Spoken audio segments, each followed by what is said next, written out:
मैं उस परिवार के लोगों के पास आपको लेकर चलना चाहता हूं, मैं परिवार के लोगों से बात करना चाहता हूं। देखिए, ये पीड़िता की बहन है, वही निर्भया जो हमारे बीच नहीं है। आपको पता है, देश के लोगों, मैं आपको बताना चाहता हूं, हमारे व्यूअर, हम आपको बताना चाहते हैं, मैं आपको बताना चाहता हूं, आप सुनेंगे ना, आप सो नहीं पाएंगे पूरी रात। आप सुनेंगे ना, आपकी आंखों से आंसू निकलने लगेंगे, आपकी आंखों से आंसू छलक जाएंगे।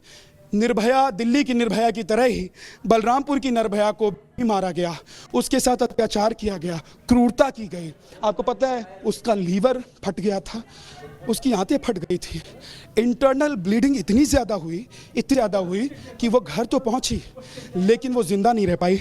नैना, मैं ज़रा उनकी बहन से बात करना चाहता हूँ, और बात करने के लिए बड़ी हिम्मत चाहिए, बहुत हिम्मत चाहिए, क्योंकि ये वो वक्त है जब आप अपनी बात भी कहना चाहते हैं लेकिन हिम्मत जुटाना बहुत मुश्किल काम होता है।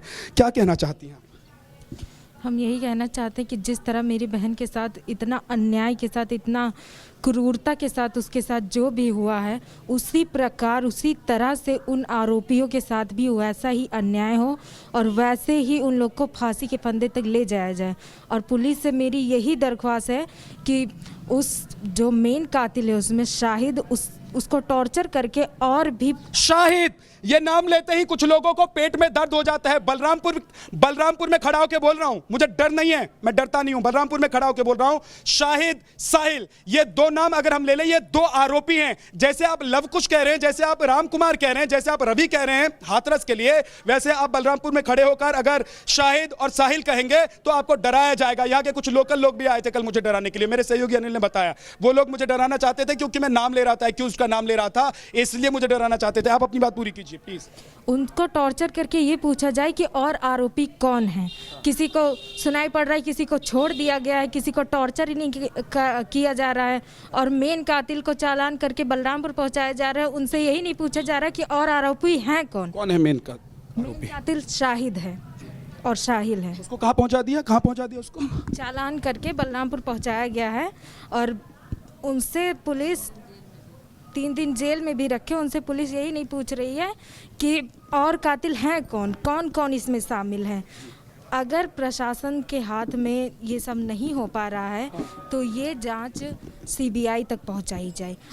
जी, अगर कोई कार्रवाई नहीं हो रही है तो हम पूरे परिवार मिलके या तो अपने आप को आग लगा लेंगे या तो भरे बाजार में धरना प्रदर्शन कर देंगे। ये देखिए, ये मतलब कैसा वक्त है, आप जरा समझिए कि वो पीड़ित परिवार ने ना, इसको जरा मैं कैसे बताऊं, शब्द कम पड़ जाते हैं। इसको जरा समझिए कि वो परिवार जो पीड़ित है, जो परेशान है, जो रो रहा है। कल से मैं देख रहा हूं कि लगातार उनकी जो बहन है उनकी आंखों में आंसू हैं, भाभी हैं उनकी आंखों में आंसू हैं, भाई है रो रहे हैं, माता जी के बारे में तो मैं क्या बताऊं। ये वो परिवार है जो रो रहा है और अब कह रहा है कि हम लोग यहाँ पर आत्मदाह कर लेंगे। ये परिवार कह रहा है कि हमको धरने पर बैठना पड़ेगा न्याय के लिए। उस बेटी के परिवार को धरने पर बैठना पड़ेगा जो बेटी तड़प कर मर गई, जिसने जान दे दी। उस बेटी के परिवार को धरने। भाभी जी, सीबीआई जांच की मांग आप लोग कर रही हैं, मैं कह रहा हूं कि जो पुलिस की जांच है वो कहां तक पहुंची और सीबीआई की जांच की मांग वो वाकई में शब्दों में बयां नहीं किया जा सकता। और इससे ज्यादा मुश्किल और इससे ज्यादा ये कहा जाए, ये शर्मनाक बात है कि जो पीड़ित है, जिसने इतना कुछ सहा, वो आत्मदाह की धमकी दे रहा है। उसके सामने और कुछ अगर रास्ता नहीं होता है तो कह रहे हैं हम धरना करेंगे। हमारे परिवार के सामने और कोई रास्ता नहीं है क्योंकि उन्हें उम्मीद नहीं है न्याय की, क्योंकि अगर न्याय की आवाज उठाई जाती, हमने देखा न्यूज नेशन के कैमरे पर ही किस तरह से पुलिस अधिकारी धमकाते हुए नजर आए। हालांकि बीजेपी प्रवक्ता ने स्पष्ट किया है कि इस जो भी अधिकारी हैं उनके खिलाफ कार्रवाई जरूर की जाएगी।